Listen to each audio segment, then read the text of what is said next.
Oliver Sykes joins us now in the studio. Ollie, you've been speaking to Break this week, the National Road Safety charity, about what they are wanting to achieve with this year's campaign.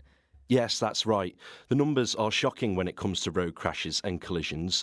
Over the last decade, there's not been a reduction when it comes to casualties, with 1 in 5 people killed every day. And last year, around 1,700 deaths were recorded on UK roads. Here, specifically in the northwest, over 3,300 people were either killed or seriously injured in the past year. Here's Lucas Stracker, who's from the charity. They explain what they are calling for at the moment. The government to implement the general safety regulations, which is essentially that all the kind of latest technology that's available for cars that is there to help people be safe on the roads. We'd like that to be a standard in all new vehicles so people aren't paying extra for safety. We'd also like it to be kind of the names and the terminology for that technology to be as standard. So to make it as easy as possible for people to know what technology they've got in their vehicle, know how to use it, and essentially make their journey safer overall. So, Ollie, what has the government said? Lucas said that the charity has been lobbying MPs this week and they've written to the Transport Secretary calling for this change. But although they are hopeful, they've been told to wait for the outcome of this transport strategy.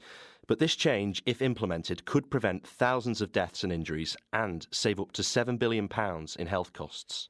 Why do they think road safety is such a problem? Well, the charity highlights one factor, which is that many people do not have safety features switched on in their cars. They say around 41% of drivers have safety features switched off in their cars. Why? Because apparently they find them annoying. Their research has found that it's mostly males that switch off the technology. Now, in the event of a tragedy on the road from a crash or collision, the charity offers free bereavement straight away for as long as it is needed to support the people affected. We think it's really, really important that no one falls through the gaps, because this is road crashes are sudden, they're traumatic, and that's why it sends such ripple effects through those communities. So every single family that we speak to says exactly the same thing, which is they don't want anybody to go through what they've had to go through. It's a devastating toll of numbers of people that are killed and seriously injured every single year. We have nearly 30,000 people killed or seriously injured every single year on our roads, and which is it's devastating. And if anything else was, harming people at the rate that the roads does, it would have been legislated a long time ago. There needs to be more robust legislation to get those numbers down, because we just don't want any more families to